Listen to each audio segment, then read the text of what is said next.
Okay, that chicken was unreasonable. I don't know what's going on there. I just had that chicken like 6 months or so. Wow. Okay. God, this is really cool. Art and Technology Biennial in Montreal. That Electra puts on. Art from all over the world.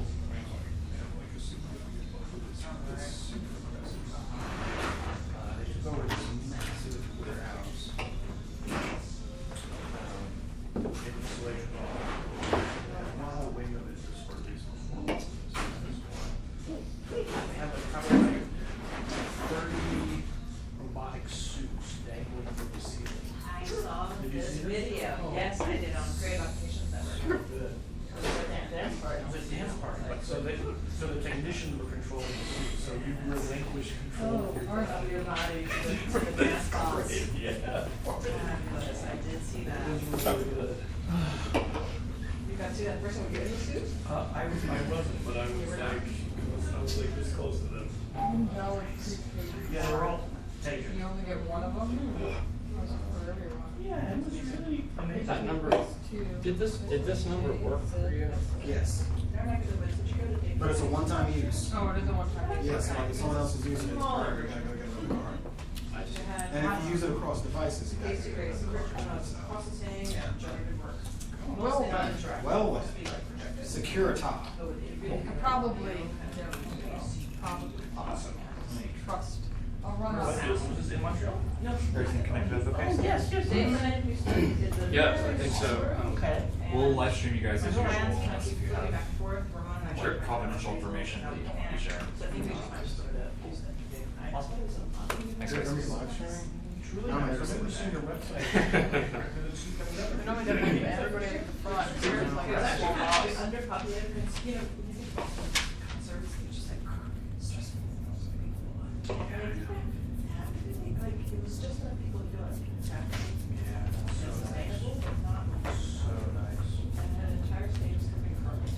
We were just like, you know, more comfortably kind of launching and, Was it a different venues or is it one? it was, what I call it, I forget what it's called now, but it's basically like canopy times 25, it's like a bigger, it's like an artist colony. Wow. And the exhibits were inside the buildings, so they find like a dead end hallway and just project into. I'm not watching a hackathon planning session. I don't know how to code. And then the concerts were outside. And then if you take a. So you did know. maybe like a warehouse. I mean, I know how to code other things. I don't know how to code anything. It was good. I really wanted, yes, and I could. I'll learn a little something Really maybe. know that it's like. It's a very broad subject. Or is it a concert center? It's a concert center, art exhibit. We gave the art exhibit. I can project manage the shit out of it. Yeah, I thought it was really good. Hurry up. They had a couple of interesting pieces. But it's hard to have it. Get a small group together to go to this next Electro Biennial. 2 years to. 2 years to plan it? I'm down with that. And Got so, a like, sign up such a sheet? lovely time Got a to be sign in in sheet, or Montreal. did you just get that from the game? Cool. I can start one. Everything. Food. I just want to keep track of my own festivals. So I'm trying to figure out. Like mainly don't. I got it. This happened like probably first week of June. And I was really impressed with it. It was really inspiring.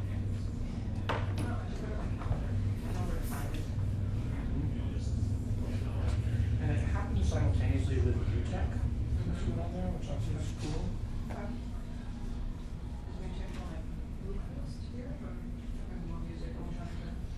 Exactly, it's electronic music festival.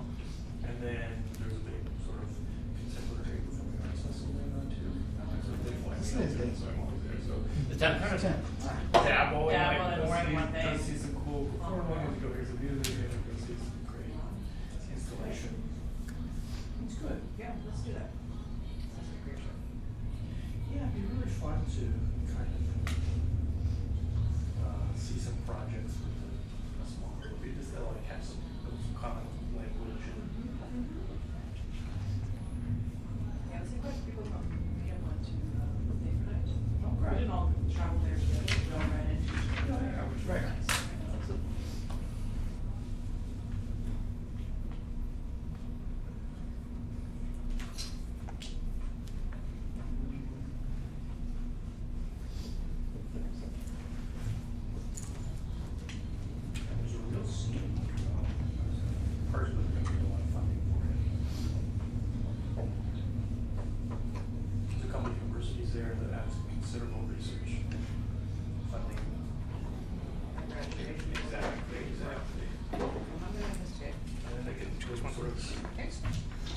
the Canadian government and the sort of Quebec regional government both release.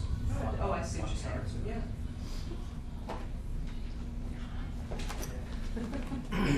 I'll start in about 5 minutes. Cool. 5 minute Thank you. warning.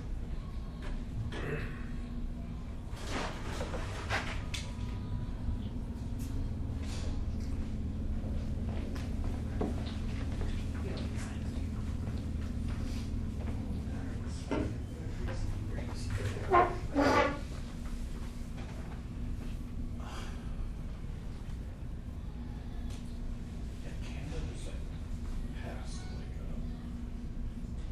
or approved like a $10 billion increase to their like arts fund. We have 10 times the amount of people that they do, and like our annual budget is like, yeah, it's crazy. The US arts. We're not closing that nose.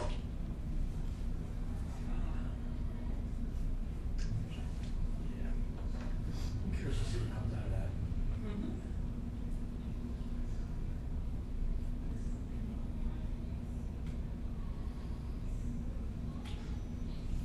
Dutch method, I mean, who also does kind of the storytelling, is that side social storytelling? So it's just, She and her boyfriend, 8:30. they're involved in consent-based stuff. Oh, yeah, that stuff is just. I'm gonna have to take off because I gotta go see some nice little stuff. Grants, university funding, government funding. It'll be closer to the 8:30. And cable. Amazing.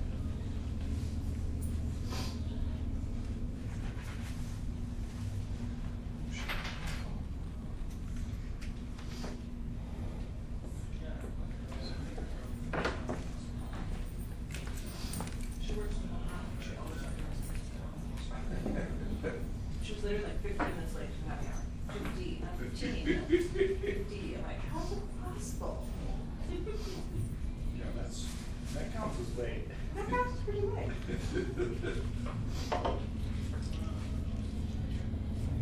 This is the Omni Hotel, right? Yes, sir. Yes.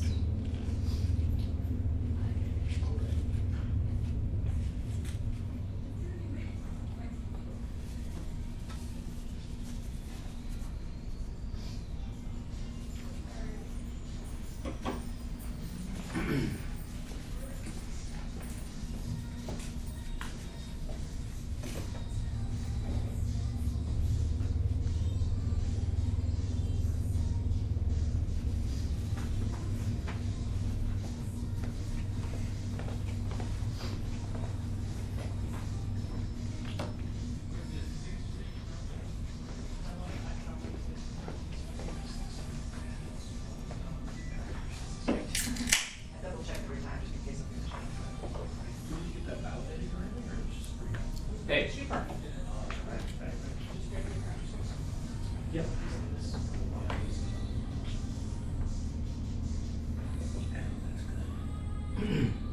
It's in the Omni Hotel. Do you know where that is? Are you downtown? Okay, just go to the elevators and go to the 16th floor.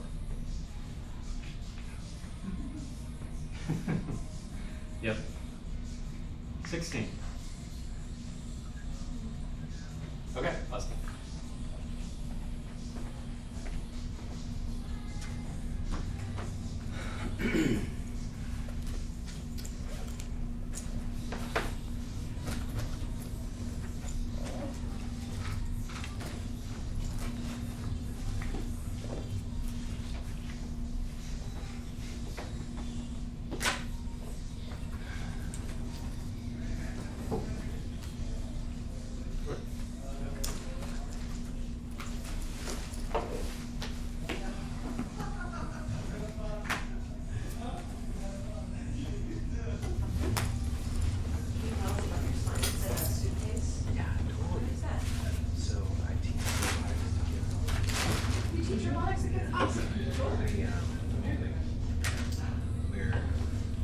Are you at the Paramount?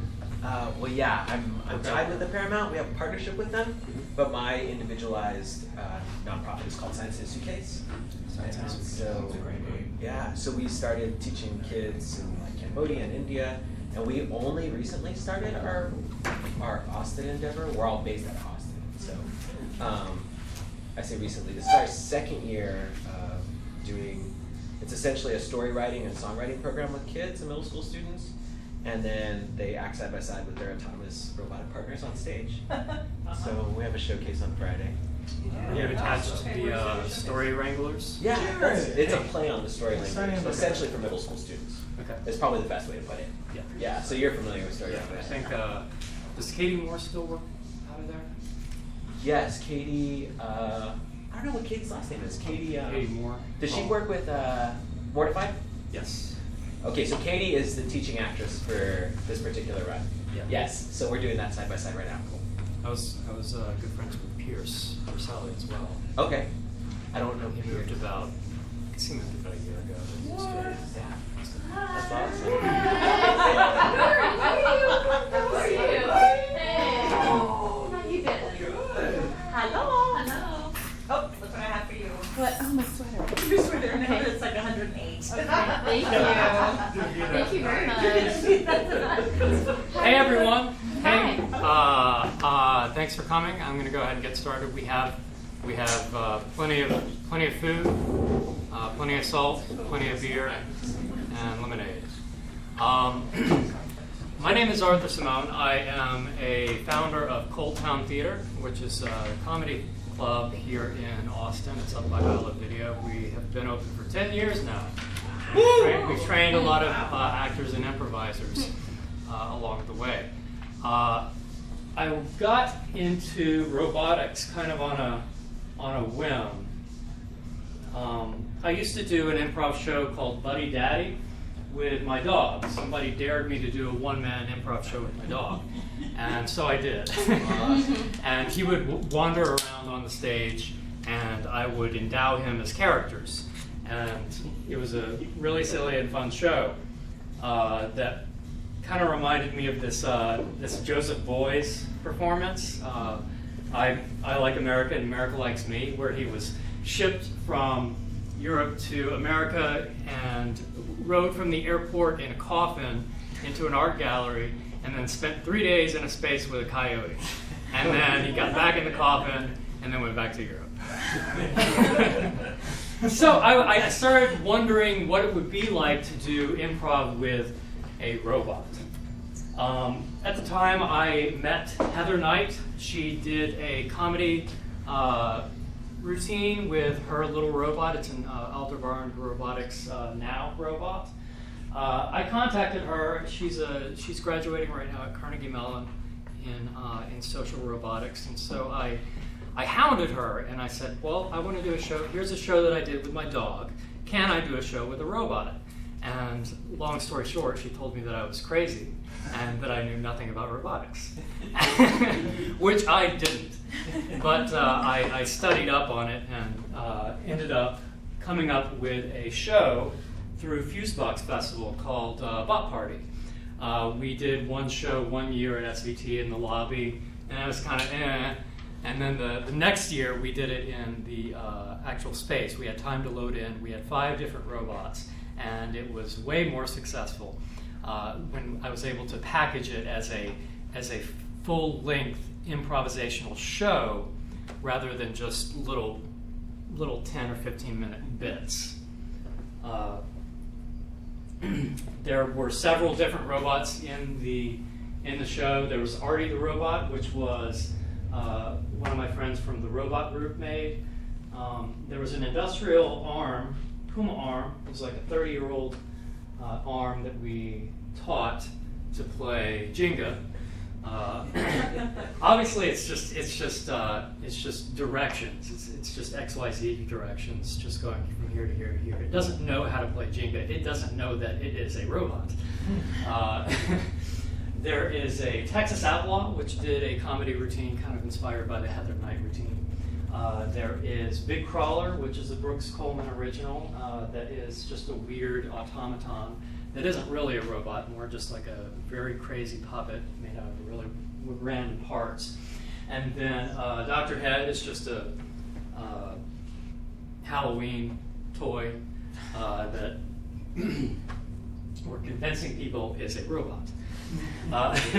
The other one is Annabelle the robot. Annabelle the robot is my own creation. She's a modified wheelchair base with a mannequin torso, and then a tablet, Android tablet, that runs an original piece of software that's based off of Red Sky Robotics in Montgomery, Alabama. It's a very simple animation that has a camera feed. You can't really tell right there, but you can maybe see in here. No, you can't. There are several different ways to get it to speak. There are ways to write out a script and just hit the keys so it's talking. But there's another feature called Babble, where you put in a topic and it babbles out information, quotes, and facts, and a bunch of other strange information. So Annabelle was a model at the Maker Faire fashion show. That's her summer beach look. We've done a couple of things. We did Maker Faire. We did South by Create. We were featured in Wired and Engadget. As you can see, there's Annabelle in her summer dress look. Over here's Dr. Head looking creepy. Kids love it though. It's a very easy, interactive way for kids to have a hands-on experience with robotics. This over here is Ava the robot, which is a big sister of Annabelle. She's a build of the same brain that Annabelle is a build of, which is a brain called Lucy. Now, the thing about the Lucy brain is that I don't have access to the source code. So I've been at the point where I'm trying to basically replicate its features. And that's an ongoing conversation that I can get into a little bit later. So one of the things I want to mention is that the show itself was a big to-do in loading in. The Puma arm itself was very difficult to set up and stabilize and to program and to rehearse with. The other robots required a lot of hands, a lot of stage hands, and a lot of people working at the computer terminal or with a wireless remote. To be able to do this show again, not only is there a dearth of available performance spaces here in town, it would take quite a bit of money to mount the full show, probably around $9,000. So rather than try to mount the show again, just as it is, I want to develop certain characters, certain routines, and just the overall show itself, so that when we do finally find a place to do the show and the money to do the show, that we'll have a little bit more working for us. The show itself is somewhat like Whose Line Is It Anyway, the improv showcase with Drew Carey. And it's a little bit of survival research labs and just kind of the sloppy do-it-yourself nature of making the robots. And a little bit like BattleBots. Does anyone watch BattleBots? I've only just started watching. I think BattleBots is very interesting, but it's a little brutal. I want to see shows where there's more to a robot than just its ability to destroy another robot. I want to develop robots that are able to play improvisational games. There's a whole there's a whole canon of short-form improvisational games that you'll see in Whose Line Is It Anyway that can be packaged next to one another with the various robots taking turns trying to seamlessly incorporate them into the human cast. So there's a red team and there's a blue team. The red team has 2 humans and 2 robots. The blue team has 2 humans and 2 robots. The point of the show is to try to just put up an improv showcase comedy show and have the audience go away from it not remembering that they were actually looking at robots. I want them to perform at a high level in their specialized niche so that it just kind of washes over them and they come out of it with having experienced several different flavors of robotics. I think that when people ask what a robot is, or when they're questioning what a robot is, you know, there's a lot to be said for just the puppetry nature of everything. There's a lot to be said for you know, the animatronic head, who's just, all it is just a little chunk of plastic that can do this. But if you get it to respond to somebody's voice, if you hook up a decibel meter to it, if you hook up a sonar to it, if you hook up X, Y, and Z to it, it comes across as what we think of as robot. And so that's why the industrial arm is very important to me. I want, if I do the show again, I do want to have a big industrial arm in the space, in the mix, to be a character and to perform certain games, because I feel that's on one end of the spectrum of what people expect to see when they expect robotics, is something incredibly powerful that could smack you and destroy you, alongside with the little cutesy robots. So I want to present this whole spectrum of all these different robots as cast members in the show.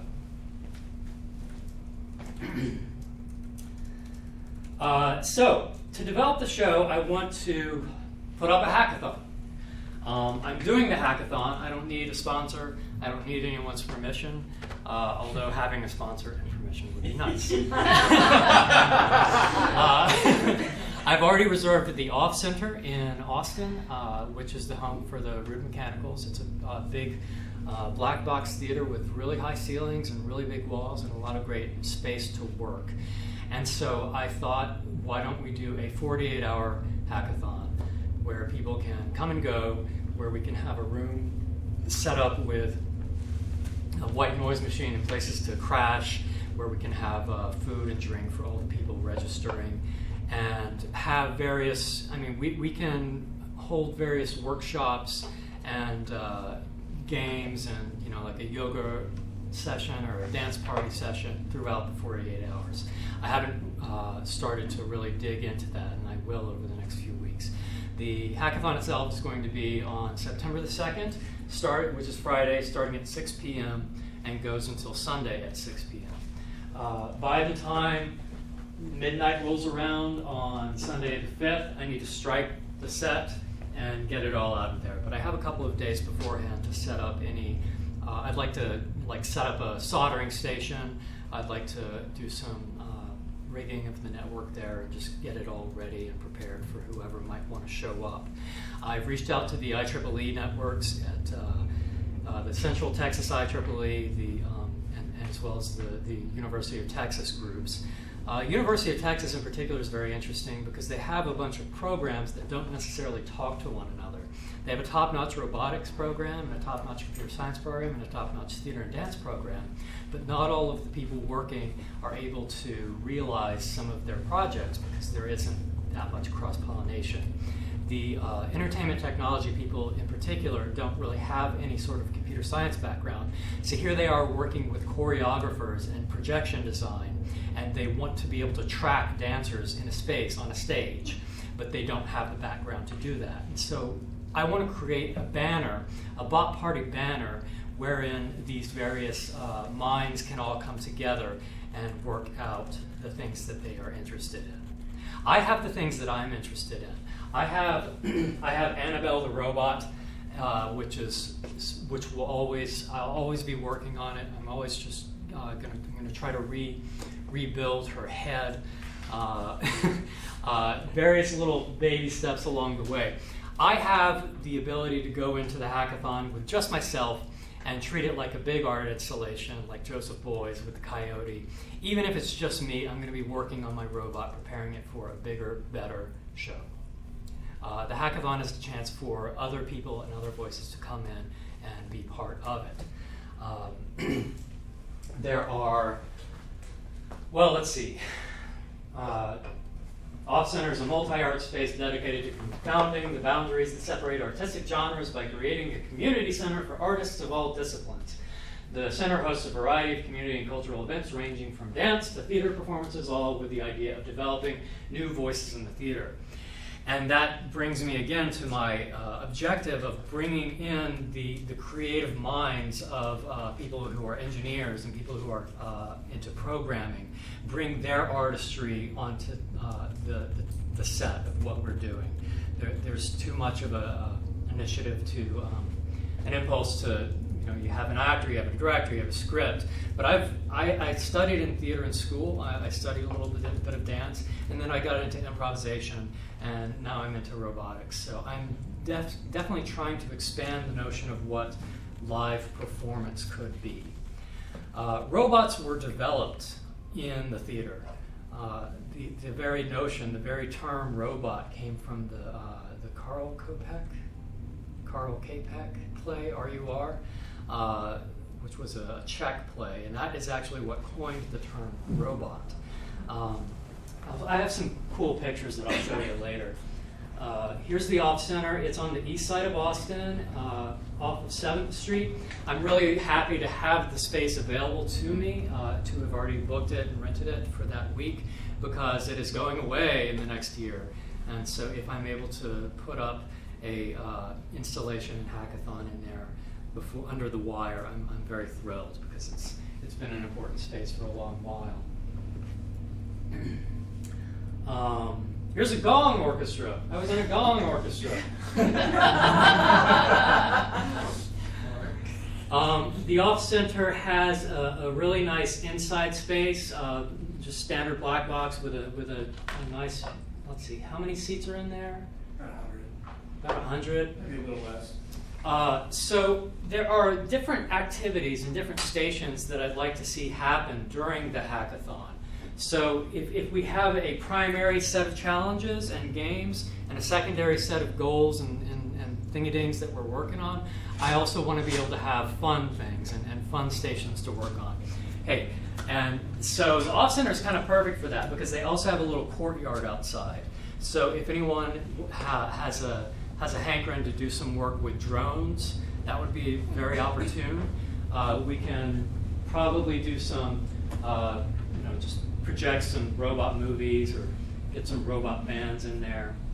One of the things I definitely want to have happen is, with my friend Jared here, is working on a Twitch channel. Twitch is a video game feed channel, and this one, what's it called? What's this little guy called? This little blue puppet. There's this one station, forgot his name. You told us, I can't remember it. Yeah, I can't remember either.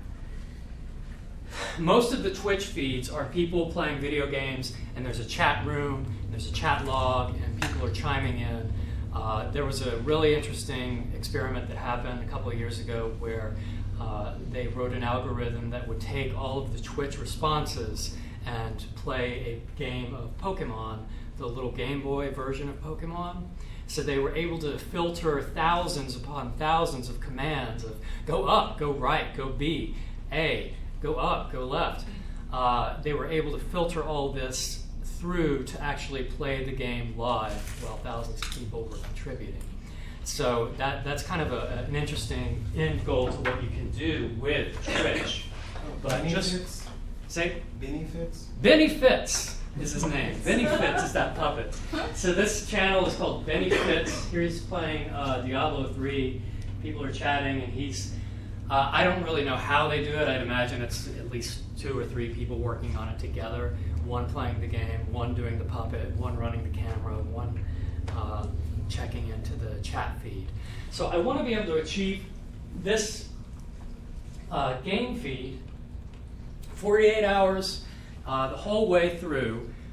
People can come in and play like Smash Brothers or Mario Kart or any number of multiplayer games to break the monotony of doing whatever project they're working on. It's a really great chance to socialize. But it's also a chance to showcase Annabelle the robot, which we can mount up a green screen and have a camera recording her, overlay her on top of the game that's being played, and have somebody running her, have somebody giving various commands and jokes based off of what is happening in the game or what is happening in the chat rooms.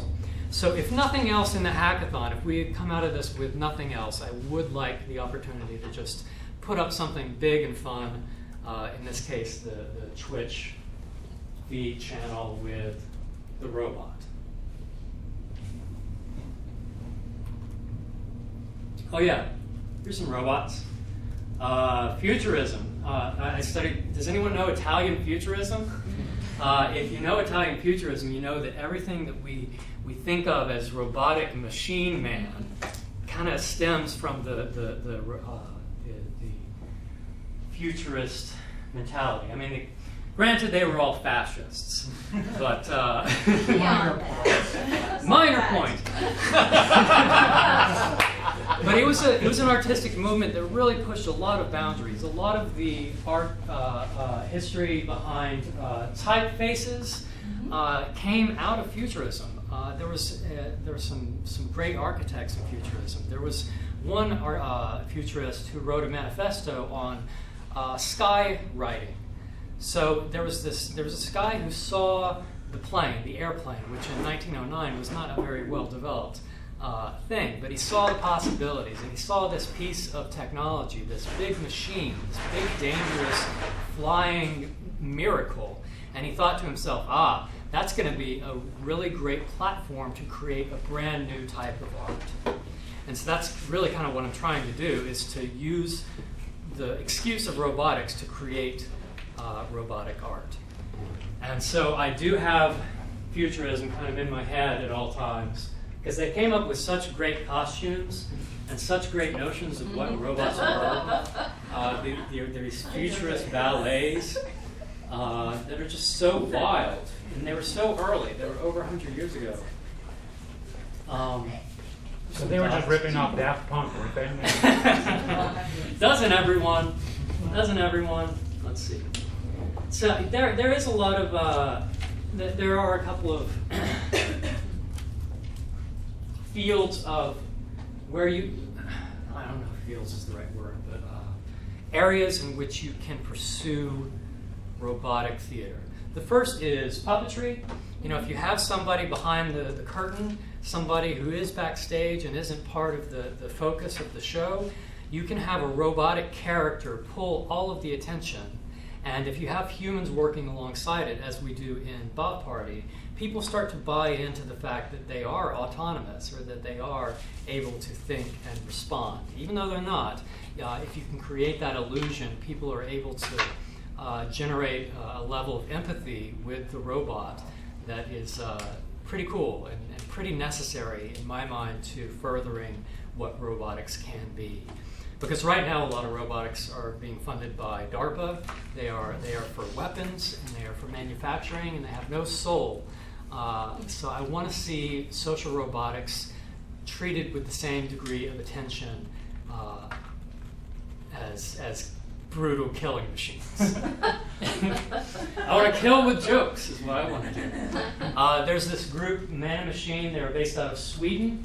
It's a theater group where this guy has an emotive headset. I don't know, is that emotive? They're like two different brands of the headsets. But he's been spending the last couple of years just wearing it all the time.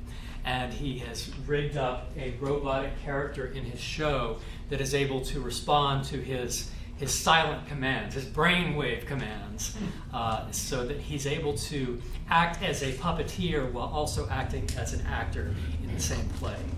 That's just one area in which you can really push the envelope based off of existing technology. So much of this stuff is already open sourced and available.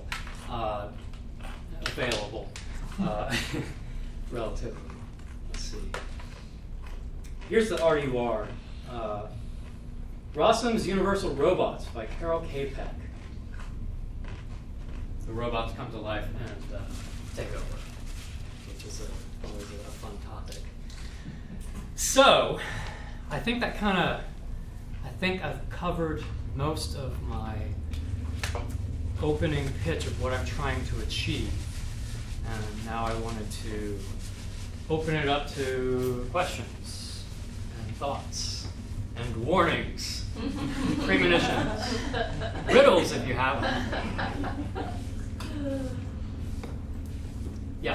curious about the $9,000 figure for putting on a show, and like what the big expenses are, and whether there are certain things that might be better for Bot Party for us to focus on as creations in terms of financial sustainability compared to other things. Well, the big show itself requires several actors. It requires a full tech crew. It requires a venue that you can rent for at least 2 weeks. It requires a marketing budget. I mean, in terms of a high-tech theater show, I think it's a very conservative estimate, but it is kind of what I think needs to happen to make it happen.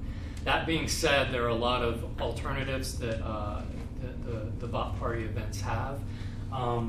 A lot of the Bot Party, in the full-length show, some of those robots are difficult to acquire and then to activate, whereas the Annabelle robot lives in my garage and she can go right in the back of my car, and I can take her to pop-up events. I was actually going to bring her here today, but her server is down, so I figured that would kind of be when the robot isn't working, it becomes a big hunk of junk. So, but I have been able to take Annabelle to Maker Faire. I have been able to take her to the Shreveport Art Space and to South by Create, and just have her at a table and be operating her with 2 people at any given time. I would really be interested in trying to, we have established Bot Party as a nonprofit. Our 501c3 status is pending. But once that happens, I think it will lend us a little bit of an air of legitimacy, because I think that given how much children light up when they see Annabelle the robot, I would love to see her go into children's hospitals. I'd like to see her in a pair of scrubs and go in and interact with sick children. The problem of that is that I have no idea how to do that. I think that you have to have some clean. It has to be cleaned. Maybe go through a sterilization process before. No way, man. There's therapy dogs. They don't bathe. They bathe therapy dogs. Kind of. They're dogs. It's easy to make. Annabelle is a character. She is a character that I can take with me. She's about 5 foot tall. I mean, she's a very tall, very interactive robotics display that is very versatile. So the $9,000 full-length show aside, there's a lot of possibilities with just that one robot. If another robotics company flew out of the sky and dropped a couple in my lap, I'd probably try to make use of them. I am trying to get a Jibo. Does anyone know Jibo at all? It's a little tabletop robot about this high with a big animated face and a couple swiveling things. And I think that would make a very nice character once it is available to everybody. But it's been like 2 years now since they went live, and I think they've had scalability issues in their construction. What else do I have? Oh, the Golden robot. What was this called? The Turkish machine? The Turkish... The Mechanical Turk, that's right. There's a lot of trickery. There's a lot of whistles and bells that you can throw out there to lend credence to the idea that a robot is a robot. And so with the show itself, again, I like returning to the idea that people will project the autonomy onto the robot as they are circled throughout as various characters. That being said, I do want to work towards being able to get each robot to work at a very high level. The more that we can, the more work that we can do to get robots to the point where they are responding in real time to words and to rhythm and to rhyme in some of these improv games, the better the show is. The deeper that we can get into the high levels of performing robots. Yeah.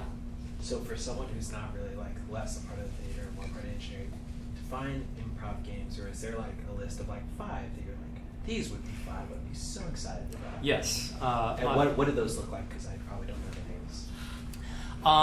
One very basic short form game Well, there is a whole field of short form improv games that you can learn and that you can perform. A lot of them have very similar mechanics. Usually the randomization machine is a very quick way to take an audience suggestion of elephant, and you put in elephant and then, you know, make some magic happen that will come out as the robot's thoughts. There's a game called Columns, which you're doing a scene with somebody, you bring up an audience participant, and then you tap them to get the randomized piece of text that you then have to justify in the scene. So I'd say Columns is a leading contender in games that can be roboticized.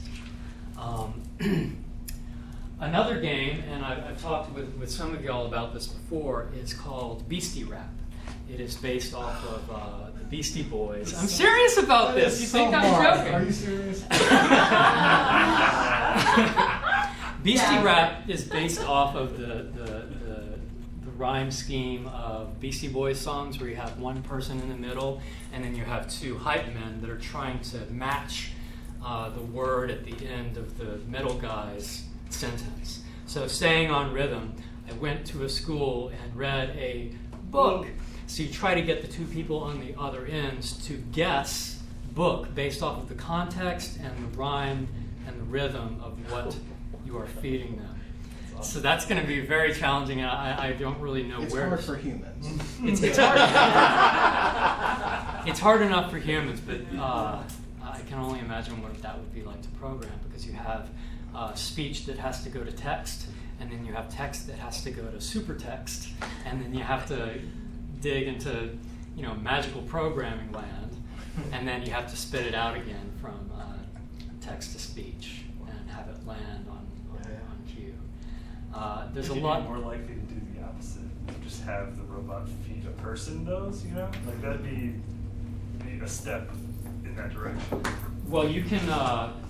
You could have one robot in the middle, and then the hype men are the humans, or you can do it the other way around. I feel like that way the robot in the middle would be Much easier. significantly easier. Yeah. Well, you could give her a cadence. You know, you could be like, it's easy enough to make her talk about whatever, right? You've got the server, she'll say whatever she's gonna say, and if you could get her to rhyme somehow, I don't know if that's possible, but I can see how it wouldn't be too hard. Like, you could pace her speech. Right now she said, right? You know, she has no rhythm. But if you had a button, so you could pace her word spitting, you know, so you could make her go, It's like a little telegraph tapper. yeah, just like a little thing that just gave her voice a cadence to it, a rhythm, Yeah. you know, and it could also give it, you know, dynamic accents as well, you know, so she'd say, book, like, you know, and so you could. Yeah.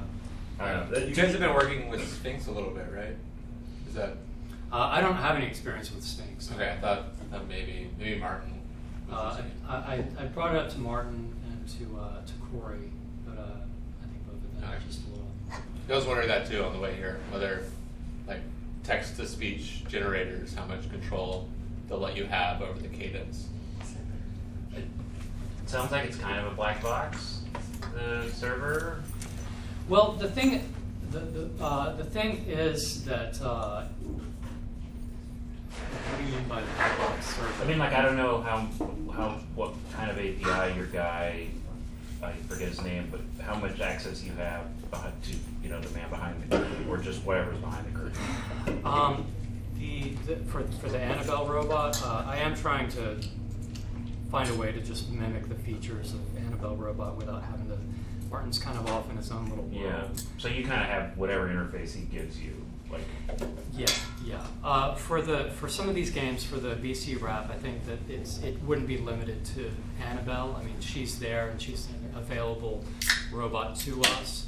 But you know, even if we just had a desktop computer on an AV cart with speakers, I mean, you can mimic the robot in many ways to be able to focus more on the guts of what you're trying to get at. Right. I think that there's so many things about doing a show with a robot that there's so many different placeholders where the human can plug it in and keep the show moving forward. What I'm looking for is to isolate those various connector points of where the human is providing the information and try to find a way to have the robot provide the information. Yeah. So I think for I don't know how much we want to get into technical details in this meeting, but for the Beastie Wrap, I think there's like a couple question marks in my mind, but like algorithmically, if those question marks could be resolved, like it seems pretty doable. Like if you can like have it understand the text of what was said to it, and where you like stop and there's a word it needs to say, and it can tell the previous line like what the word is that it needs to rhyme with, then like there's rhyming dictionaries out there. So you have a limited set of words that rhyme with it, and then among those words, it needs to choose the one that's most context appropriate.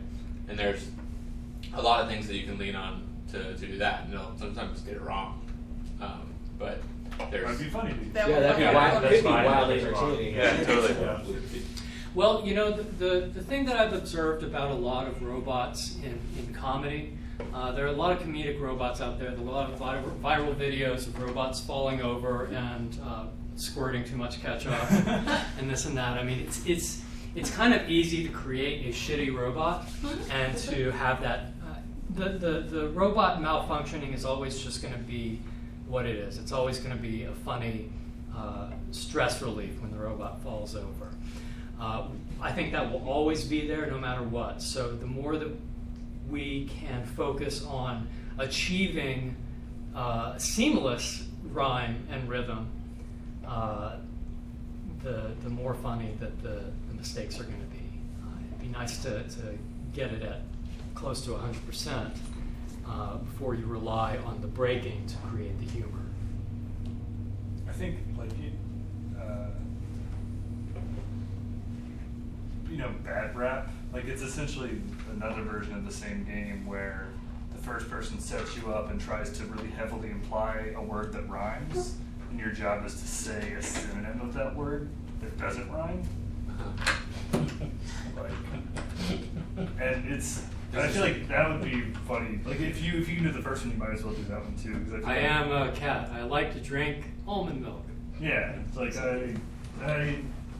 my dress is soft, it's made of silk. I am a cat. I like to drink water. And Yeah. like if you could do the Beastie one, I feel like it's just as easy Yeah. to look up a synonym of that word too. Yeah. So.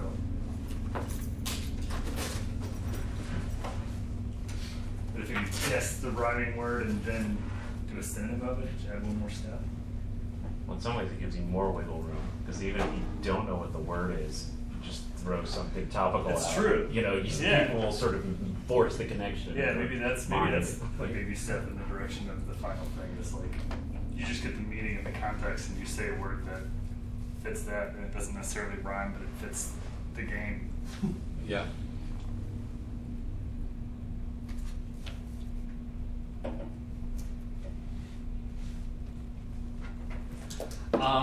Other games that you could do in improv and relate them to robots is we've already done this one of good advice, bad robot advice. Bad robot advice being lines from J.J. Abrams movies. So we found a bunch of scripts to Lost and put them in a spreadsheet, and then we had to go through and filter out the ones that wouldn't make any sense. We tried to, because there's so many dialogue bits that are back and forth of what and look out, a duck, that just wouldn't make any sense. We tried to, we cut out maybe around 2/3 of them and narrowed it down to a field that had all the lines from Lost, that had the ability to be searched, so that if the topic of conversation in whatever scene were guns, it would look for guns, it would look for ammo or bullets or shoot within the lines, and then pick out one of those and spew it out. So good advice, bad advice. Well, good, bad. It's based off of good, bad, worst advice improv game, where you have 3 performers and the audience gives them questions, and one character is offering good advice, one character is offering bad advice, and then the worst advice is usually kind of a non sequitur, weirdo advice.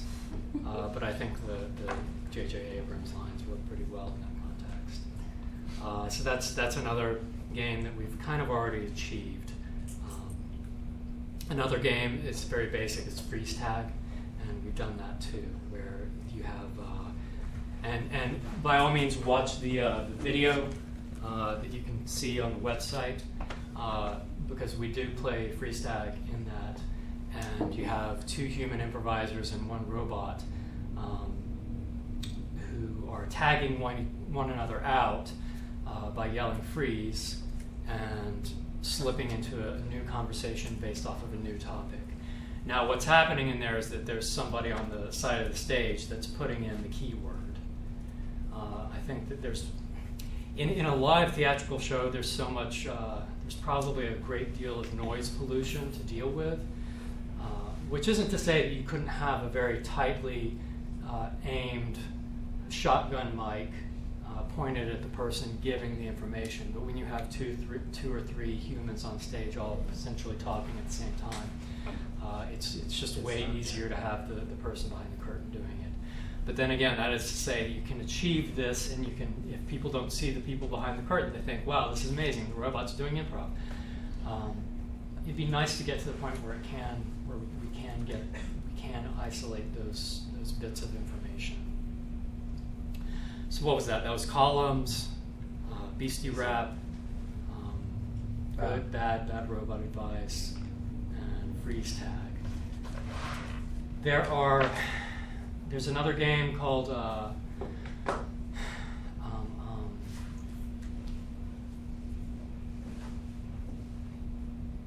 Serious Scene.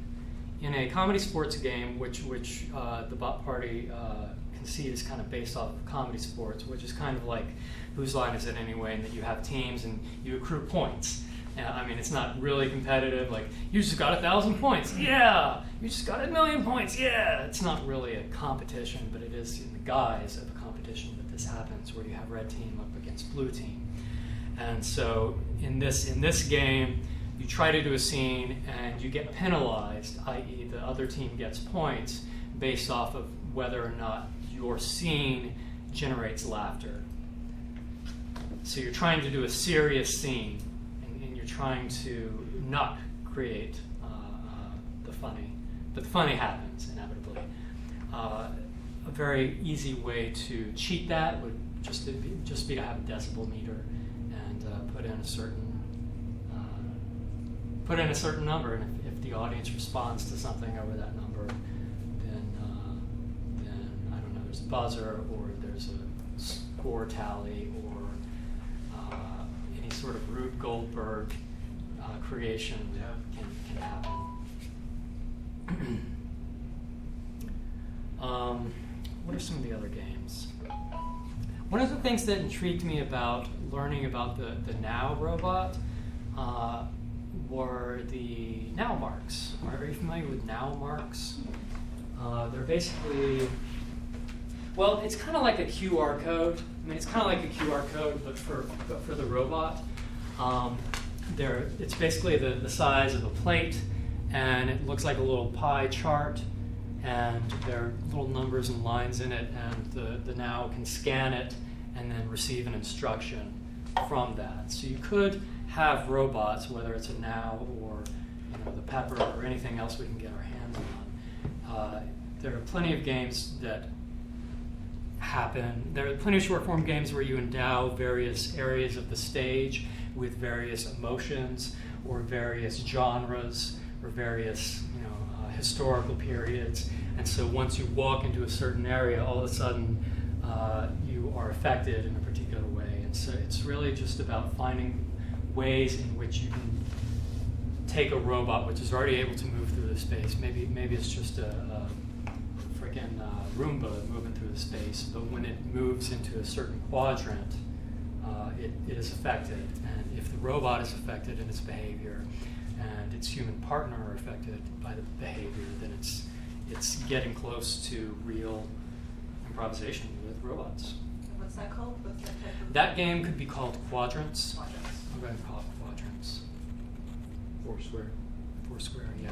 There are a lot of games that use very similar mechanics that are all have different names, but it's usually the same. Do you know the theater director, Annie Dorson? Annie Dorson? Yeah. She does some really interesting work. She did this piece called Hello, Hi There. Yeah, that was the two chatbots talking about Chatbots it. Yeah. who were you were on stage, you were watching this famous televised debate between Noam Chomsky and Foucault, and the two chatbots are trying to sort of interpret that debate and debate each other. It's different. They do it every night.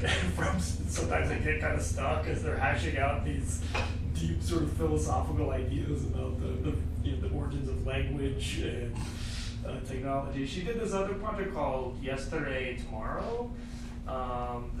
What's her name again? Annie Dorson. For Yesterday, Tomorrow, it was a piece for 4 vocalists on stage, and then she worked with programmers to create this algorithm that would take. It started with the Beatles' Yesterday, and over the course of about 45 minutes, it would slowly transform the notes and the words from yesterday into tomorrow from the musical Annie. And so it would, but every night it was figuring out how to do that. So every night it was different, and the vocalists were sight reading what the computer was sort of spitting out. So it starts off in like unison, they're all singing yesterday, and they just keep repeating it, and then it slowly starts to, certain notes and words start to change, and then like the middle part of the piece is just like this strange, like the strangest music you've ever heard. Is there a bouncing ball that they're all Yeah, they're each on their own track, and so at first they're each being fed a different track. At first they're all together, and then they sort of come apart, and then from this sort of weird nebulous, it was actually kind of beautiful. It was really strange and beautiful, and then you start to hear a word like chin. You're like, oh, I know that word, you know, and then it just ends perfectly synced up again. It was really kind of an extraordinary piece. But she's just someone. She's working with really interesting people. Did she coin the algorithmic theater term? Oh, did she? I don't know. Did she? I know. Did she? It's too bad Content isn't here because she's working on a chatbot. The thing about chatbots is they don't always have a memory. They don't really learn. Stop me if I'm wrong, but they don't really. I don't know. Are there chatbots that have the ability to learn profiles of you? I mean, I guess the Echo can do that, right? Siri can do that. I wouldn't consider Echo necessarily a chatbot, but I think the ones that are competing in the annual competition like have some level of memory, but a lot of those I don't know which ones are actually available in the source. There's so much that happens in an improv show where there's just this live feedback from the audience of what they're responding to, and you can start guiding the show in that direction. And it'd be really nice to see what you can do with a chatbot where it can start to realize which of these areas it wants to explore, or which one is going to get a nice big response. Well, that's what's happened with Microsoft's chatbot thing, right? Like, oh yeah, the Twitter bot? Yeah. Twitter bot gone rogue. God. It'd be amazing to replicate that and do a show. That would be amazing. I mean, the sky really is the limit in what you can do when you're applying technology to the theater arts. So anyone who's coming loaded for working on a particular idea to the hackathon is good in my book. I need to. Well, you know, I'm an artist and a theater director. I don't know about project management, and I don't really know how to take this BC rap idea and map it out and figure out how to get a bunch of brains together around a bunch of laptops and actually see it through. So if anyone knows how to do that. ATX, like they have a big citywide hack, and what they would do is they would release kind of project dossiers ahead of time, so people could kind of shop which the projects they were interested in, and then when they get to the hack, they kind of, you have like a team lead, like, hey, I'm the one interested in the chatbot, and people just kind of congregate around, and then they can figure something out faster than having, you know, hundreds of different conversations. You kind of just go to the teams that you're most interested in, and if you have 2 or 3, you just kind of meet those guys like, yeah, no, the chatbot people are weird, I'm gonna go hang out with the, you know. Well, yeah, the that project sounds. people, and then you like the project people better, and that's the team you make. Yeah. So it's like a pre-work to the hack, and then. Yeah. So I think that's a good point. I think that I'll need to on the Bot Party website. I'll probably create a hackathon page, and that could be a good place to. Fancy, it could just be a long PDF with either the improv games or by a robot. I don't know how you're kind of dicing and slicing it, but. I think there's also just going to be an electronic station with a couple of crates of junk. I mean, that's kind of the feel that I'm going for with this hackathon event. If we can crank out a piece of code out of this, I'll be over the moon. But if we can also just create some little monsters, that'd be fun too. And being able to do the Twitch feed is going to be a really fun experiment. Because that's also the Out of Bounds Comedy Festival weekend, and there are a lot of friends coming in from town that I can get to come in and just provide some pretty fun commentary all throughout. So it's kind of casting a wide net, and it'll really depend on who's coming and who's got fire to see something through. Have you seen Deep Drump, the Twitter profile? Deep Drump. It's Trump mimicry through deep learning. So it's all basically they fed, if I remember right, they fed all of his speech text, like the text from all of his speeches, into a deep learning algorithm, and basically it tweets based on what it's learned about the way he talks. Does it tweet often? So yeah, every few days. The last one was, I am a great judge of this country. We have to control everybody and let them fight each other. They won't refuse me. I'll make a fortune. I feel like it's got the tone fairly down. So is that just somebody hitting create a tweet, do a tweet now, or does it have? I think after the model's created, then it's probably that simple. But so it there's has a lot to of work. crunch for days and be like, what did I learn? Did I learn anything? Yeah, right. Yeah, well, I think there's a lot of I'm not an expert on deep learning, but there's a lot of work on setting up the structure of the neural network that does the deep learning and doing that right. But then once it would be created, then it can just keep giving output.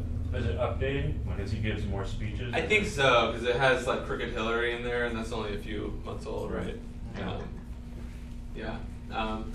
So I guess I just want to kind of put a seed of an idea out there, if you had some mimicry of Donald Trump or whoever, some character that has a very distinct voice, I guess one question is just what can you do with that from a performance standpoint?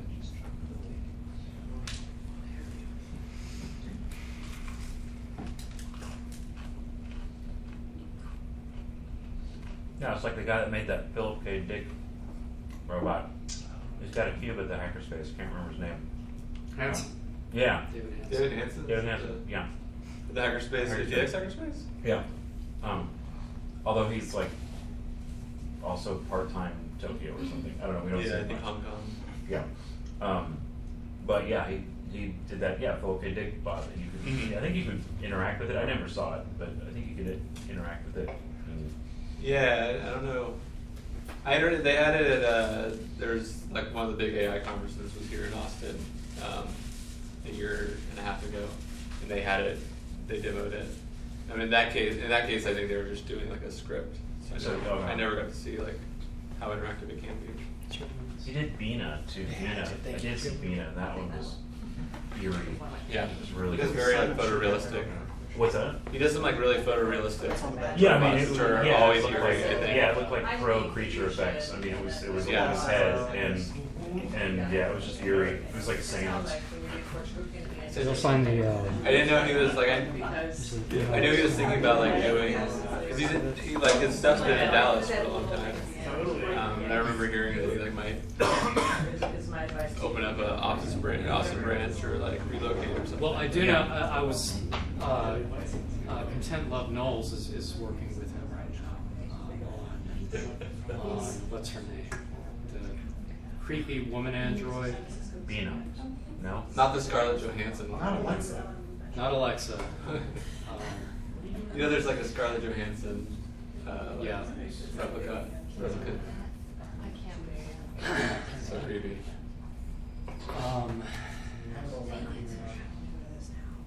Annabelle,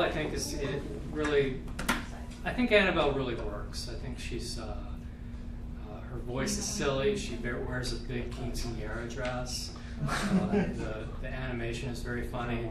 The controls of her bass are very jerky and silly. So I think she's in a good part of the uncanny valley that people can really respond to.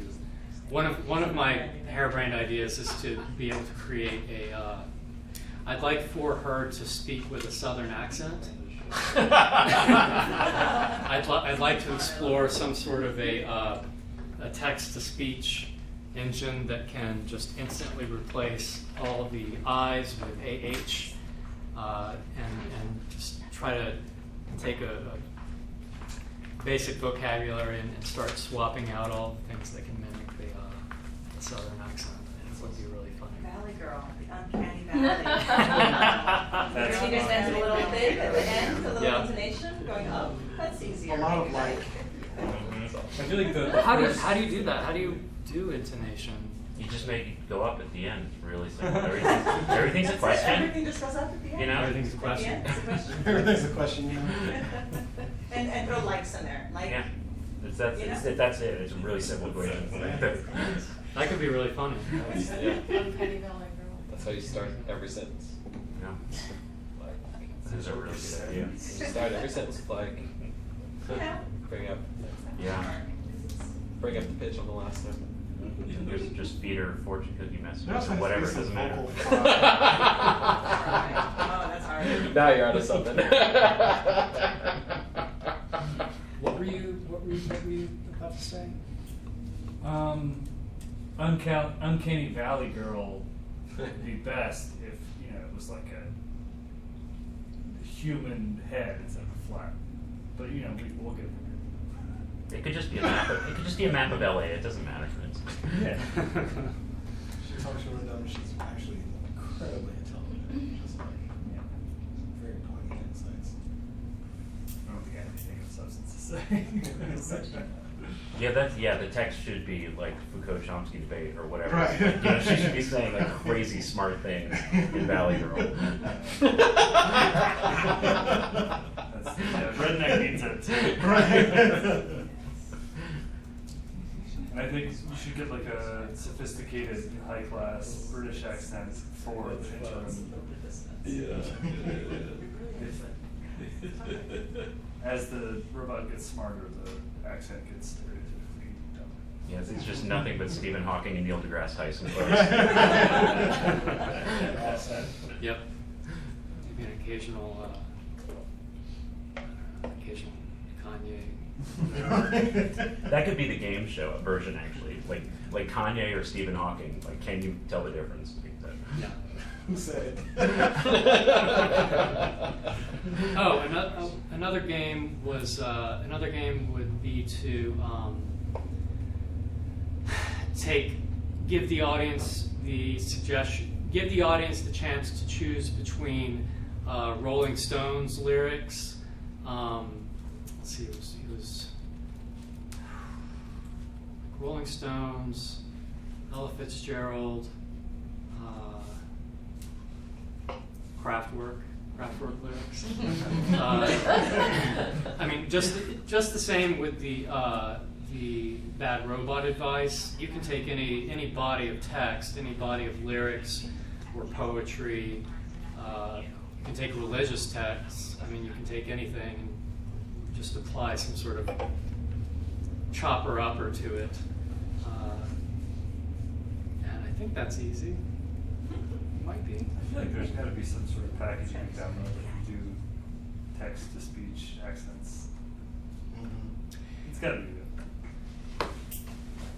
Well, I mean, there are a lot of. I mean, there are a lot of accents. I mean, there's Portuguese accent. There's Australian accent, Australian male, Australian female. There's, I mean, any nationality, any language has its own chatbot code giving it that accent. Well, Stephen Hawking, if he speaks American English, you'll never get British. He does. Has anyone ever seen Gleason? About Steve Gleason. He also has ALS. So Stephen Hawking developed ALS. Well, before he had the voice synthesizer technology to work for him, but Steve Gleason had been forewarned that he was developing ALS, and so he spent a couple of months just reading into the computer, reading into a microphone, just pronouncing words, so that by the time he was reduced to having the speech synthesis working for him, that it was his own voice, it was his pronunciation. There's a project that actually does that to people, so they can capture even the smallest amount of vocalization you can do, and with lots of volunteers, it's crowdsourced. They can find a match and kind of recreate a voice, especially for children whose voices change as they get older. They can actually kind of mature. Or like if you're like really drunk, you just push a button and you sound like totally. Get sober once, record a bunch of stuff. Do you know what that would be called? I don't, but I can find out. Yeah, I heard about it. It's probably it was an NPR thing. I'd also like to. Voice bank, maybe. Sounds. What? Voice bank. Because anyone can record like certain vowels, like they give you what you're supposed to read. Yeah. And, Well, it's like the thing they did with Elvis, where they like broke up all his singing into, what is it, phonemes, little teeny. Yeah, and then like they could make him sing any song. Yeah. Elvis. Mm-hmm. I don't know why they picked him. Why wouldn't you pick Elvis?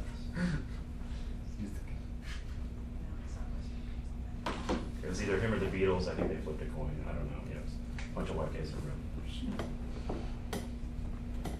Well, any artist who's that prolific has a bunch of goods to choose from.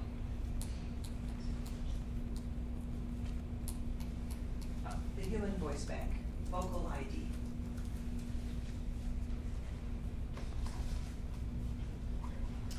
I am interested in being able to, with my Annabelle robot, but just in general, find ways of creating more expressiveness in an otherwise very flat, atonal voice. I'd really like to play around with a vocoder. Yeah, autotuner. An autotuner. Yeah. I think that'd be a really fun way to take the flat repetition of all the robot words and give them a little more life. Well, I talked to Martin about that a little bit. I was like, like there's tons of MIDI. It's been around for 33 years. Like you could do, just pitch bending and assigning tones and rhythm. Like, I'm not saying it'd be trivial, but it's relatively straightforward. Like MIDI's been used for all sorts of stupid stuff, and it doesn't seem like it'd be that hard to just, Well, I don't think it would be that hard to get it to the point where you have a human operator pushing the buttons to give it the changes. I mean, the trick is creating something where it can do it itself. Sure. Can you do that? I mean, in my mind, I've already done it. All right. Good man.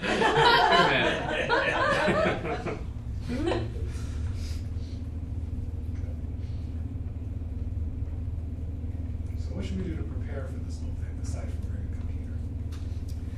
Well, I'll be there. I need to create, well, I have a registration. I'd like to make sure that people register because I will want to, you know, I'd like to have a coffee station and a beer keg, and I'd like to have some food for people, and I don't want for just anyone to walk in off the street and wipe us out. So even if it's just a $5 registration fee, I think I'm probably interested in doing that. I can create the site and create the page and a little dossier of various projects that we might want to work on. And then from that point, it probably becomes a matter of finding stage manager, somebody who is there just keeping the place secure, and coming up with shifts that go throughout that 48 hours. So it'd be coordinating a lot of volunteers, and then coordinating a couple of sponsors. You know, at one point we'll have a big pizza sponsor delivery, and then maybe Kebabalicious can come in and drive their truck through the gate, and people can get food from that at a very certain point. So I think that's, I mean, the power there is really solid at the Off Center. I haven't really pushed the boundaries of what the network can do there, but I can always bring a backup router just in case something happens, or we can create hotspots if we need to. I mean, technically, it shouldn't be that difficult. It's more just logistically trying to line up that many volunteers and all the various shifts. So anyone who wants to help in any capacity to help make it happen, I'll give you a biscuit. I'll give you a tub of rice and beans. Okay. What should we do though? Well, what do you want to do? No, I meant like, what should we do? Well, I guess it'll depend on what role we take. Yeah. Well, let's see. It's about 3 weeks away, 2 weeks away, 3 weeks. If you're on the mailing list, I will create an email and line up some meetings. And if you want to attend the meetings and help in that regard. Can you make the dossiers editable? So if people have ideas, they can add. You said editable. Okay, Edible. editable. Wow. They- I got that's just a bad If I put something out there and I want to get rid of it, you know. That's gross. Swallow. That's a good idea. I mean, But they will be edible, right? Yeah. That's the most delicious idea I've ever seen. Well, I guess we could. I don't know about posting that through my own website. Just do it on the Google now. Yeah. Google Forms. Yeah. Surveys and stuff. I will. I'll send out an email to the mailing list, wherever that is, and anyone who wants to get an invitation to the Google document for the dossier is welcome to join up. And then it's a matter of spreading the word.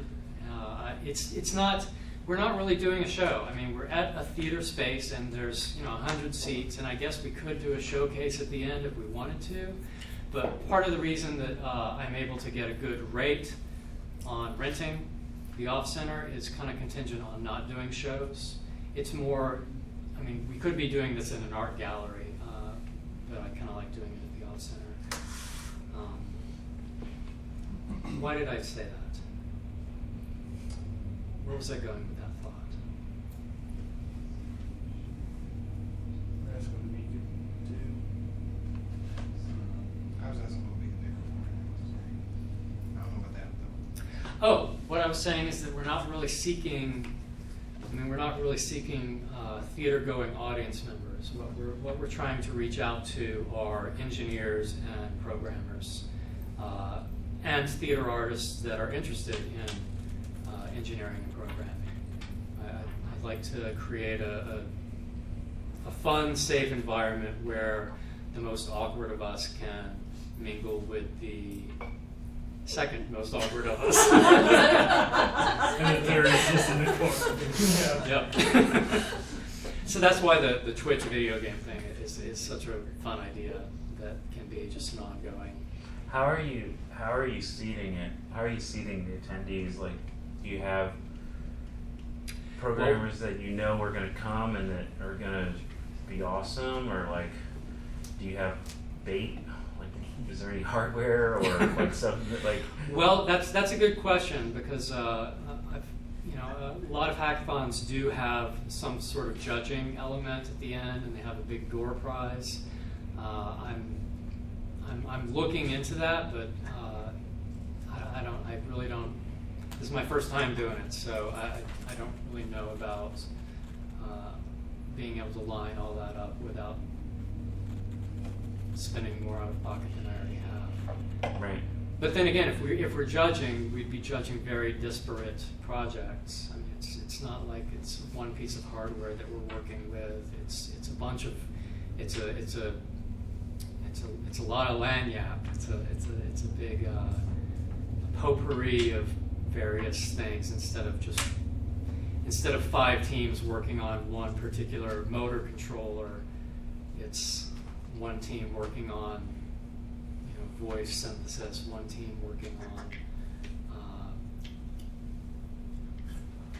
suggestion taking, hosting, Right. Good hosting. Robots need good hosting. So I was like grotesquely late, so sorry if this has already been answered. But like, what's Yes. as I go out into the world to pitch this, like, what's my elevator pitch? And then go. Like, why do people, what do I tell them? Well, to bring programmers and engineers into a theatrical space to create theatrical robotics is, I think, a pretty good way of putting it. Okay. It's a pop-up maker event. I think that I'm definitely gonna put up a poster at the Hackerspace and up at Tech Shop, and anyone who feels like bringing in their own project and setting up in the corner and hoping that people come by to help them out with it, they can do that. I want to create that kind of space. Pop-up event. Happening.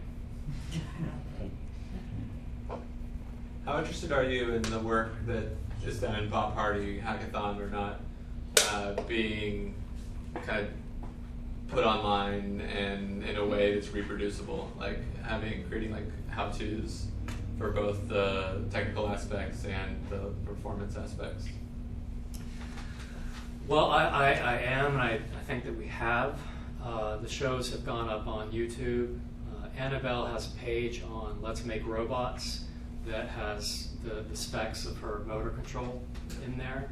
So I've shown you Let's Make Robots. It's a good resource for people all over the country who are just making robots. Some people are working on spider robots. Some people are working on hands. Some people are working on expressive eyes. And it's just a big variety of projects that people are sharing and soliciting people for feedback on.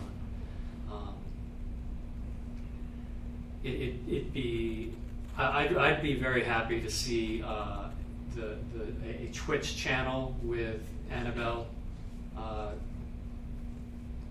be able to mount that again somewhere, sometime. Let me rephrase. Would you be able to open source Annabelle? Do you have any interest in that or not? I have. I mean, I've open sourced her base.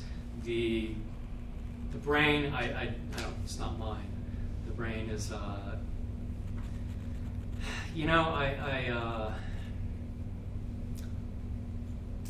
Martin is he's very skittish, and he's trying. I don't even know if he's trying to sell the brain. I know he's trying to go into. He's trying to develop it as a web-based commercial chatbot, but. Or he's creating Cylons. Or he's creating Cylons. Maybe he's doing that. He's offered to let me just basically copy the features. I think there's some deeper aspects of the AI that I just haven't really been using. I've been primarily using her to just write a script and churn it out and play with the Babel feature. I haven't really delved into her deep learning abilities. But theatrically, I think that we can still convey the Annabelle character through a very simple animation and web browser interface. And yeah, we can open source that, absolutely. I'm happy to outsource any and all of this.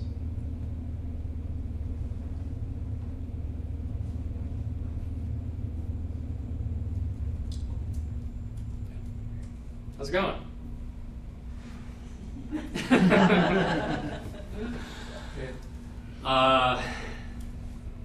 Let's see.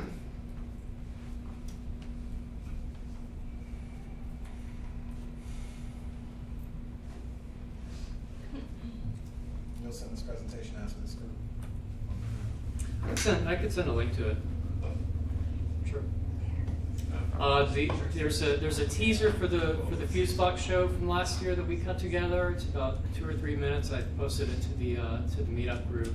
But there's also a full-length show on our YouTube channel where you can actually see the cut that we did of the 3 shows that we performed, so you can get a better sense of the scale and the pacing of the production.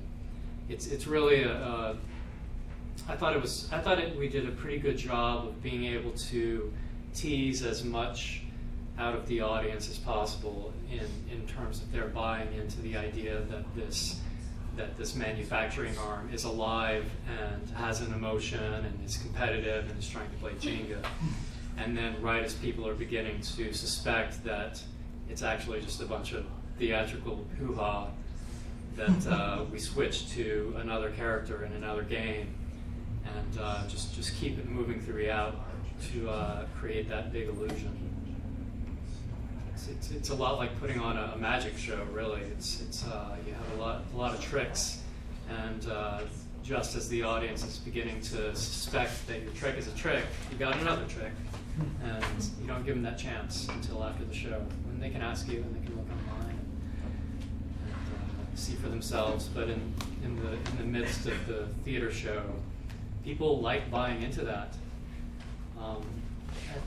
At the Maker Faire and at South by, I was working at the table, operating Annabelle, driving her with an Xbox controller, driving her bass, and then had a laptop to put in various topics or custom bits of dialogue.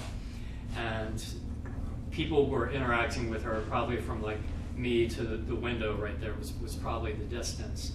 And so a bunch of kids, a bunch of families, a bunch of adults would come through and they would interact with her and they would talk to her. Sometimes I would be able to hear them, but usually not because of all the noise. So I was just kind of guessing what they were talking to her about.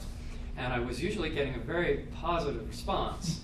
And there were a lot of moments where there was an adult with their kids and they were looking at the robot, and the adult suddenly like looks around, and then he sees me over at the table, and he gives me that little knowing look of, I know what you're doing, you're controlling it. But rather than go back to his kid and say, hey kid, look, it's not real, that dude's doing it. People are very inclined to keep the ruse up, to keep the game going. So nearly everyone who figured out the system, who figured out the trick that was happening, they would almost always go back to their kids and try to play up the game, and try to create the atmosphere of magic that I thought was so fun and special. You're the wizard. I know, it's the Wizard of Oz behind the curtain.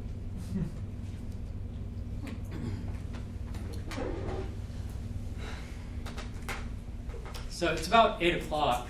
We could be in the space for quite a while longer, but I think we probably could start wrapping up. Unless, does anyone have any strong thoughts or opinions that they want to throw out there? Sounds awesome. It's really fun. Yeah. Yeah. Make a blast. Yep, yeah, and like I said, it is going to happen, even if it's just me. Even if it's just me in there. But the more people that are helping out and able to help find some food and drink sponsors, or a tech sponsor who's willing to donate a door prize, for the person who does the best XYZ. I mean, the more that we can bring to this, the cooler it's going to be. Yep.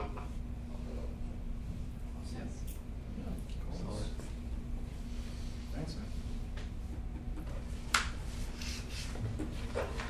What? Real quick, we could go around. I mean, tell me what people's backgrounds or specific interests are. I mean, the field of robotics is kind of vast and huge, and I'm kind of curious what y'all's interest is, and you can come to the table for something like this. Well, I'll go first because everyone's looking around awkwardly at each other. I'm Jason, for those of you who didn't meet. I'm brand new to this, so just kind of interested to see just kind of how all the nuts and bolts of this work together. My professional background is in project management, so I yell at folks and organize things, but other than that, so there you go. My name's Jared. My degree is in electrical engineering. I haven't really done a ton of stuff with robots, but I feel like I know enough stuff surrounding robotics that I can probably help out. And I graduated from your comedy theater, so that's what brought me here. Me too. Good man.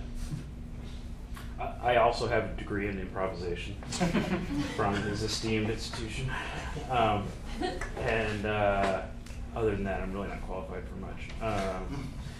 Yeah, I've been screwing around with robots for a while and other stuff, audio and media, and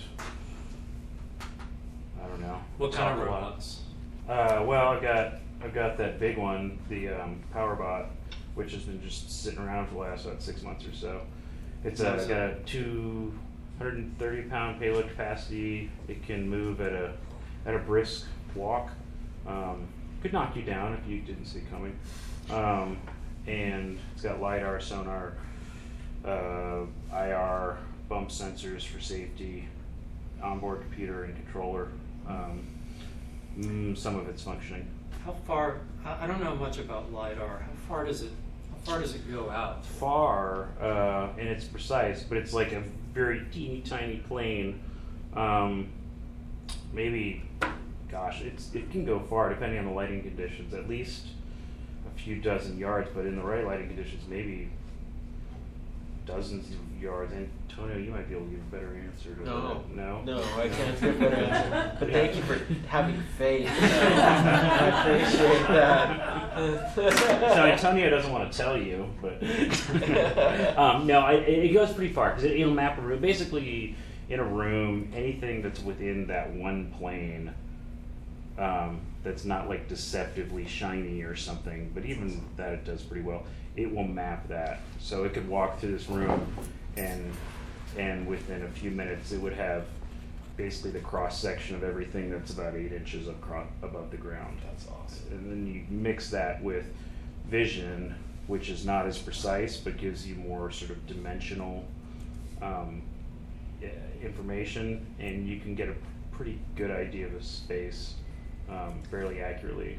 And then the LiDAR is fast, so it can, if you jump in front of it, or a baby falls in front of it, like it'll be like, whoa, stop. And even How would it know it's a baby? LiDAR? It's just, it has an adorableness sensor. It's got a certain amount of implicit racial bias, I'm not gonna lie, but It's an American after all. What if it's a really adorable sack of flour? Well, if it was really adorable, it might move around it. But if it was a genuinely unlovable sack of flour, it'd mow right through it. Or an ugly baby. Ugly baby, yeah. Yeah, and again, I don't want to make it sound so superficial. It judges based on lovability. So if it was an unlovable baby, yeah. All right. Are you using, is it a Hokio What's that? sensor, the LiDAR sensor? It's a SICK. Sick, okay. It's an LMS 2000. It's old, but it's a good one.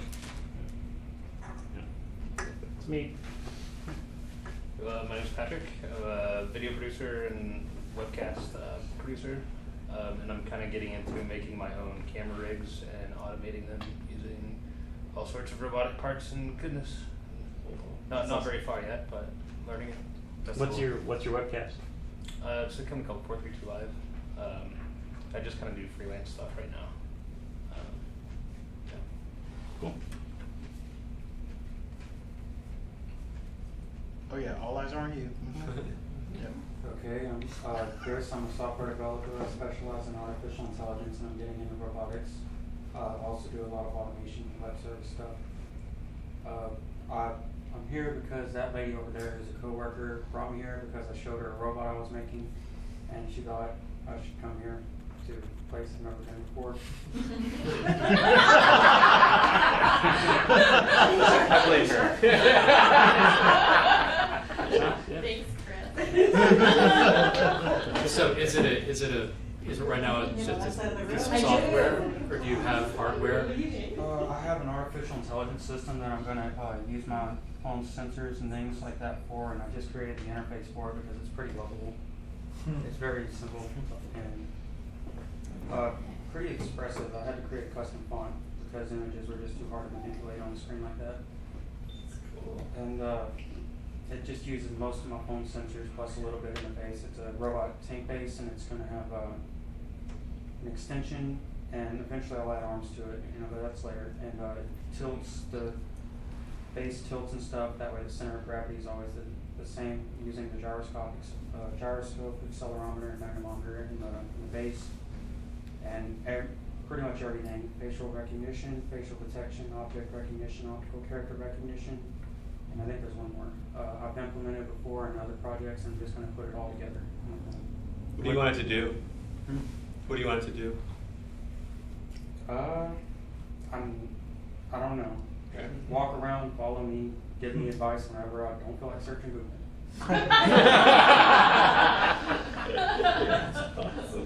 That's cool. Alexa. Yeah. Yeah, Chris. Hi, I'm Adam. I came in at the last minute. I'm a product designer, sometimes an artist. I don't have any experience in robotics. Did you sign the mailing list? No. Well, you may have been late, but you can at least get on this. In a nutshell, what we're doing is we're putting up a hackathon to work out some designs for a larger theater show. The show, I don't have another set of dates for performance yet, but I will. And when I do, I want to be able to have worked out a couple of kinks and created some new kinks. Kinkier. That's right. What kinds of products do you work on? Like hardware or software? Software. Entirely software. Okay. Yeah. I'm pretty much digital stuff. Is it like on the actual aesthetic and user experience side? or? Yeah, I came from visual. Now more UX focused. Yeah. More action focused. It's a good skill. Oh yeah, I guess on the side, I started an art collective here in town, the Art Collective. Which one? It's called Verve. We got one of the Tempo grants this year. Awesome. But I work with hardware guys, software guys, engineers, motion guys, all kinds of guys and girls. Where's your project going to happen? It's gonna be, the first one is in September at Show Charlie's. Oh, On September 9th. We're still getting us and Tempo are getting the last things shirt up. And the next couple of weeks we're gonna start bothering everybody with emotional stuff. Let us know. Love to help spread the word. Definitely. Yeah. How are you spelling Verve? It's vurv.co. I made the site, and I'm very rusty with my front end stuff. So one of my front end friends is helping me fix it. Yeah, I read the meetup description, and I haven't been to one of these in a while, so I wanted to come by. My name is Lisa. I'm also a digital designer, so UX, interaction design, visual design. On the side, I run a very different meetup, but also really interested in creative technology. So what you were talking about, kind of blending, seeing an airplane and seeing how it can be used expressively is what I absolutely adore. I have no background in robotics, but really interested in sensible robotics, emotive robotics. The Jibo that you mentioned, the fact that the software is relatively accessible has really been intriguing to me. It's a very gestural little bot. So just read the description, typed it wrong, and decided to drop by. Really excited about it. The Jibo is really interesting to me because it's also, there's the motion of the axes, but there's also the animation component. So there are two different ways of expressing that are, you're trying to sync them together. Yeah. So I'd love to get my hands on one day. Yeah, the first thought I had when I saw it, there's a video of it, and it shows it reading 3 Little Pigs, I guess, to a little kid. And I'm like, no, that robot should be reading Philip K. Dick. It's a small child just reading it out. So it's a lovely thing. I'm Ron with Fusebox. We're a nonprofit arts organization. We put on an annual festival. It's very hybrid. I'd say the live event is sort of at the center of it. We do a lot of performance work, but it's also intentionally very sort of interdisciplinary and multidisciplinary. And it was really founded with kind of 2 ideas at the center of it. We wanted to create a more meaningful and interesting conversation across art forms, and we wanted to create a more meaningful conversation between the work that was being made in Austin and the rest of the world. So we wanted to create a platform for local artists to have their work seen by the world, but we also wanted to keep injecting new ideas and new thinking by bringing in artists from all over the world. So that's us, and we started this meetup group maybe about a year ago. I think it's still kind of finding its way, and we hadn't had a meeting in a while, and then Arthur approached me about this event coming up, and we thought this would be a good opportunity to bring people together to hear more about what he's doing. I think it's such an interesting project. Bringing together these different worlds raises lots of, I think, super interesting questions. So yeah, that's my story. Did y'all produce the hidden room? You wouldn't know her from. We didn't. She's the Skype play. Yeah. No, I saw it. That was so cool. I know that. I guess Matney's been preoccupied, but I thought it was a really cool show. Oh yeah, that was cool. It was a play told through Skype. So let's see, what was it? Half of it was in London, and half of it was here. There was a live sort of Skype going on. So there were live actors in each house that were doing the play in front of their friends. It's a really good idea. I'd like to see. I'd like to see more of that. I'd like to see more. It's always very hard to translate improv into video, much less live video. So I think a format like that could maybe work. We'll see.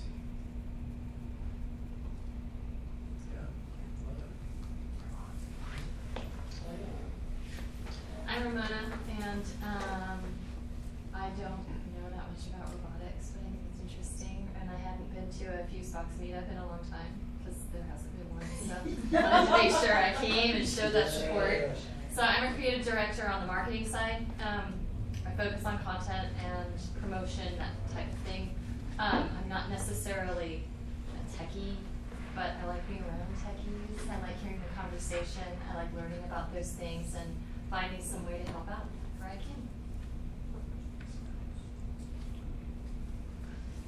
My name is Antonio. I run a nonprofit called Science in a Suitcase.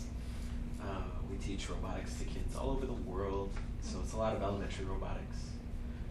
We're currently working on a robotics platform. We want to make a cheap robotics platform to just kind of something we can just pack into a backpack and take away and go.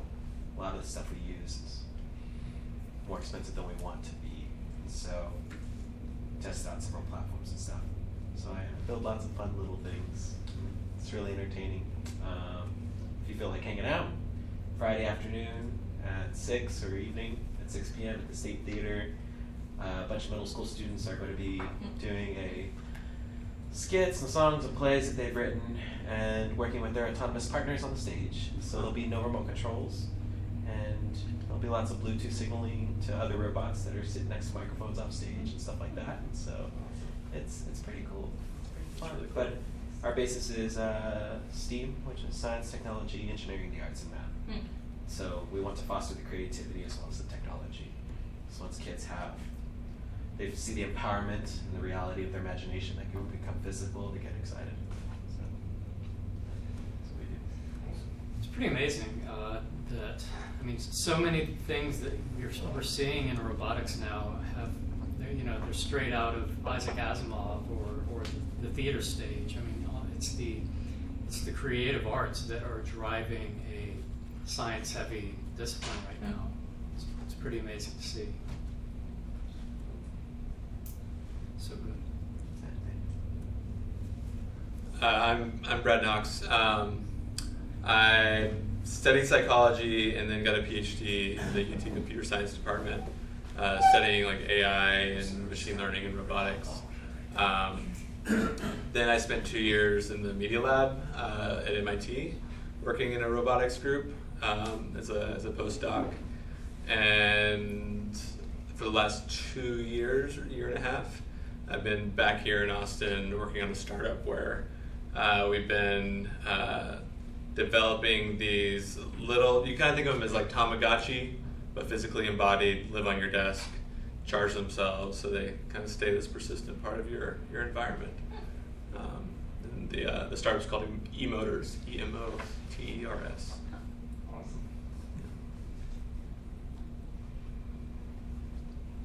My name's Meg, and I'm a librarian at the Austin Public Library, and I have a lot of robots in my garage because I'm married to that guy. Are they all cataloged? They could be. It's a good idea. Keep them in line. That's right. Are there still card catalogs? Well, yeah, I guess. Maybe like physical ones that you can like pull out the drawer? They're like collector's At the items. History Center, yes. Okay. Yeah. Not at the libraries. Yeah. It was a good question. Thank you. Yeah, I've kind of just been collecting junk. In my spare time, throwing it into the boxes, thinking of how I could add it to an existing robot. I'm really interested in developing these robotic characters and treating it like a little ensemble, treating it like a little robotics company where each character has their own story, their own attitude, their own favorite game to play. That'd be really neat. Well, anything else you want from me? Please take some food. Thanks for doing this. Yeah, this was great. Thank you, guys. Thank I didn't know what being lazy because he has my Yeah. Is that more full-time? I figured. I did that. I was like, well, maybe others. I sell bourbon for a living.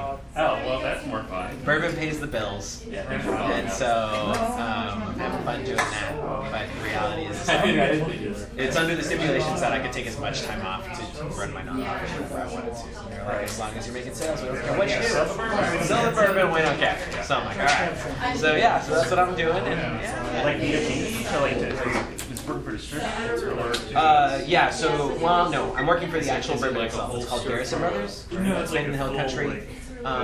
It's really, really good. It's very high dollar bourbon. Right, and so you go to these It's never events, their you own ride on the Yeah. bus with a bunch of other like reps and Sure, I do stuff like that. But In then fact, I almost bought a bottle computer tonight. is Like, cool. I could have called tonight at work if I would put a bottle on the table and everyone would have tried it. Right. You know, Let's, I just, I don't have air conditioning in my car right now. It's my car's so hot. And so it's just one of those where I was like, I put a bottle of bourbon in the car and it hangs out there for an hour, and it's just not even gonna be fun to drink. what's this So, but yeah, so I've been, the nonprofit has been exploding. We finally have a foothold on the U.S. Set up these like on what we're doing here because we started internationally before we actually, even though we all live here in Austin, it's been really I brought my cool. computer, bro. That's the Iteration of that. Now that we have this I want you partnership, to solve that you can't like keep any Yeah. track of anything, right? mostly working with people in mental mental breakthrough. Yeah, my wife's very like cool. They're a worked bunch there of full time and Oh, done a shit. couple summers. Yeah. Yeah, they're fantastic. They're a neat organization. So they take kids,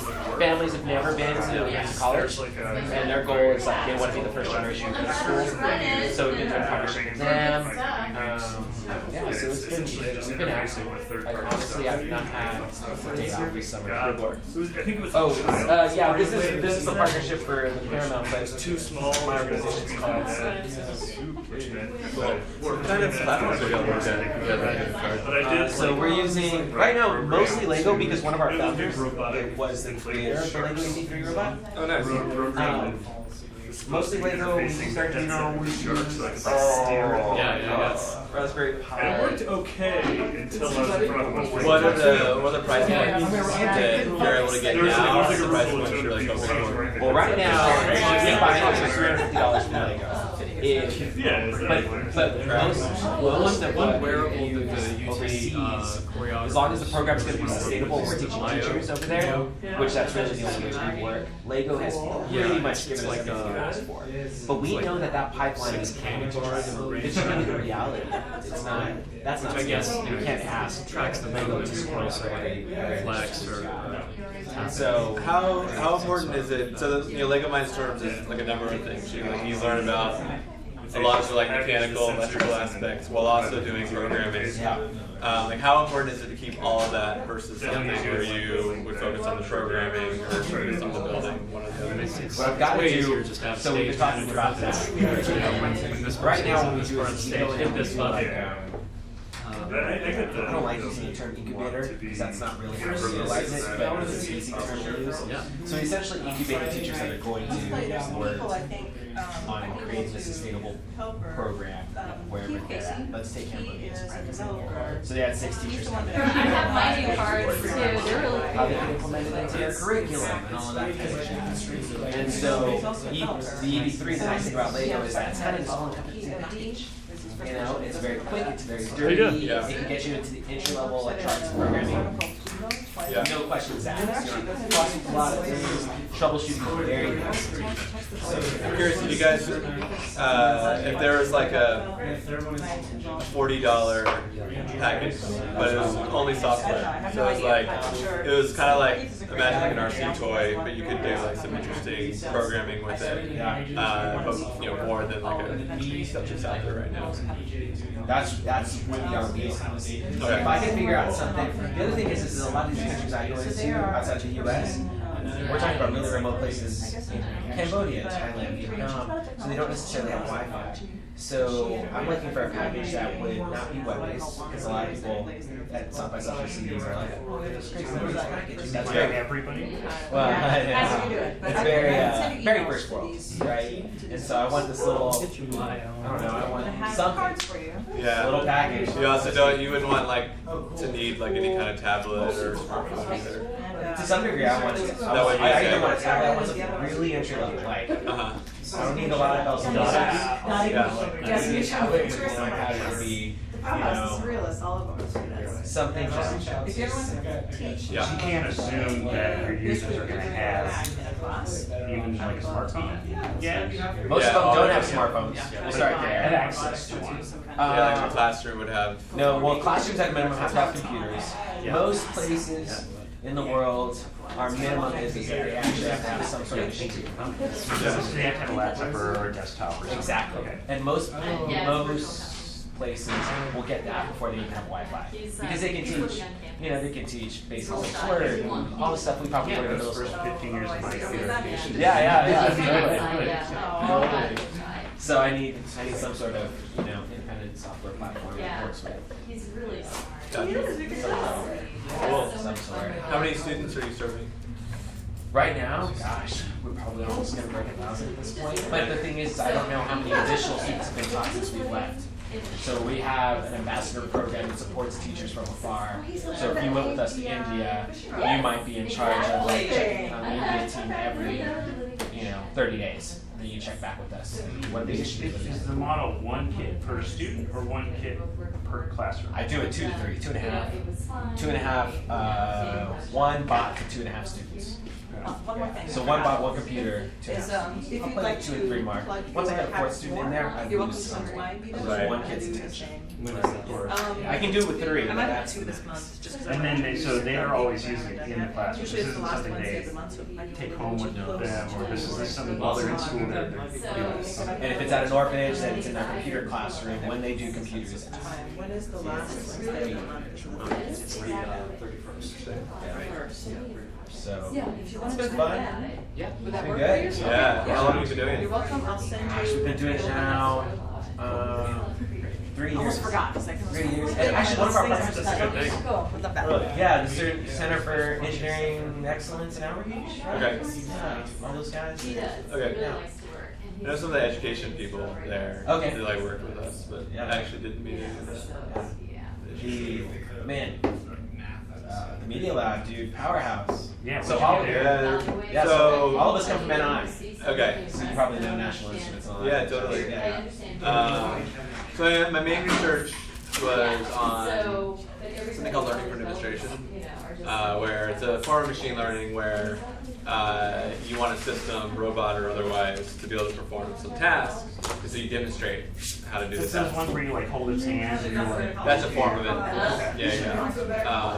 And typically it's more than just playing back a recording. That there's actually a model that should be able to generalize to situations that you never actually demonstrated in. If you just. And there's a lot of research. It's a really growing area. And our twist on it was nobody had used it to create a character.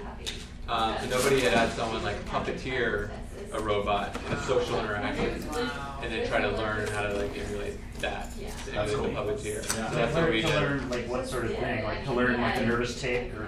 In this case, we really limited it, so there were 29 things the robot could do, from being yeah, or whimpering, things like that. And then some where it was with a kid, a 48-year-old kid, and there was a tablet in between them, and the robot could change things on the tablet to do. So among those 29 actions, there was speech things and things on the tablet, and then basically we had a puppeteer, and we tried to, it was important that the puppeteer understood certain things couldn't be sensed by the robot, so we tried to not have the puppetry reflect things that couldn't be sensed, so that we could actually learn to emulate it. So it's sort of a somewhat restricted spectrum of attributes of behavior, Yeah. and then just try to get the robot to pick up on whatever those elements. And we tried to pick very general ones. So this can be appropriate in a lot of different situations. Where if you said I want to play kickball, shortstop only, then you never use that. So we tried to use very simple, open to interpretation actions. Right. That's cool. Yeah. That is cool. Wow. Yeah, Media Lab, powerhouse, exactly. It was a crazy place, man. It's such a mixture of, it's a lot of design along with tech. So going from a traditional computer science department to the Media Lab, suddenly everyone's highly charismatic and you learn how to make eye contact. Exactly. Yeah, everyone at the smoothest sales pitch for how awesome their stuff was. It was really a totally different world. That's right. awesome. Yeah. Good for you. Different lessons to learn. Yeah.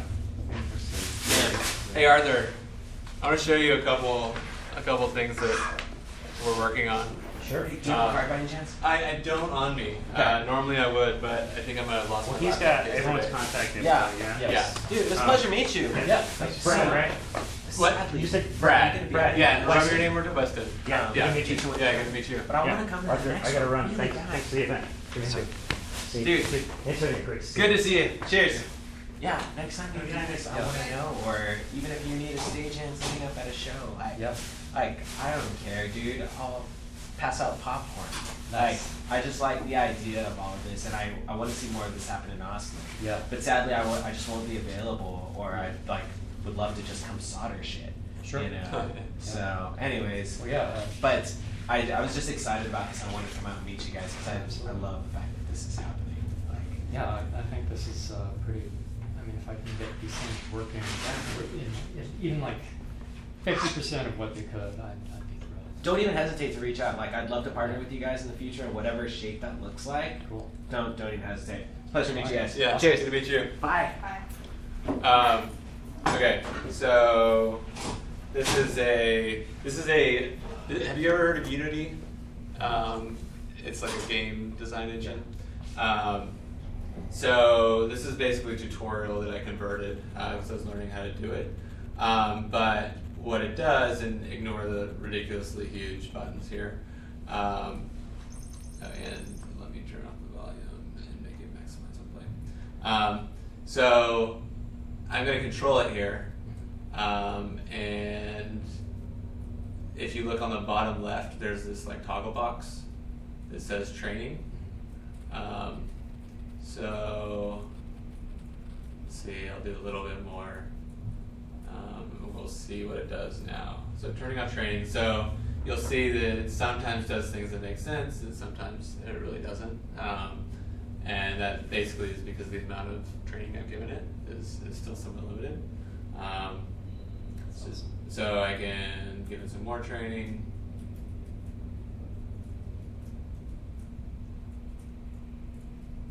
Do this for like 20 or 30 seconds. Are you guys in a hurry or anything? I'm probably just gonna head out. Okay. Well, I can drive you back to. Here. We talk later. Well, does it? Well, go ahead. That's. I don't want to hold you guys. I know you're dealing with the color cubes. Yeah, so we're Does it- actually Are they still recognizing? we may be cubes? pivoting a little bit. Do you know that term from the startup world? So pivoting is like what a lot of startups do, where you kind of change directions. And we're not exactly changing directions as much as like if this is starting point, this is what we were gonna do. We're gonna do something here that lets us get to market like much faster. So here's the other thing I was going to show you. So I could show you more of this and show you like it getting good. But so what we're doing is, you know Hexbug? No. Hexbug, so it's these, you can't see it too well, but if you ignore the like funny white thing, it's these like little toys that they sell at Toys R Us and Target and so on. And they're IR controlled. Normally you control them with your hand, and that's actually what I'm doing here. But our product, instead of like building our own thing that requires a large team with manufacturing and a ton of investment, we instead are gonna take these that are already out there, I think there's like 6 million of them that have been sold, and sell stickers like this kind of that better designed, but make them easy to see by computer vision. And this video really is just showing that the computer vision is working. So you can see the phone is drawing a rectangle on top of where the robot is, which is kind of just to show that it knows where the robot is. Oh, okay. And then also we put in these like IR blasters, which are basically like they emulate the remote into your phone, into the headphone jack, and so putting those two things together, the phone's camera knows where the robot is, and then this little thing we add to it can command the robot.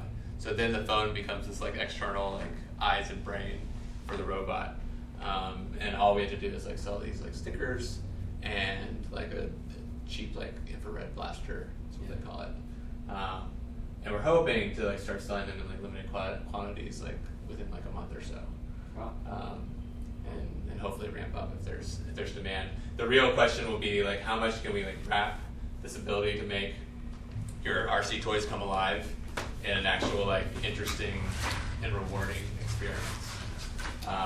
So I'm working with like some like game design people to try to like take the technology that's there and actually make it into something that's like really enjoyable and changes over time, rewards you for interacting with it. So all the stuff, all the designs that you were sharing, So we're- is there a back burner for now? We're on the back burner, yeah. You want to take care of this? I'm I'm gonna just going to drop this off to the shoulder. Oh, yeah, definitely. They need it more than you getting fat. How's your dog? Coming along, slowly, really slowly. She's just recently no longer like pissing her diapers all the time. Oh. Which is a huge improvement.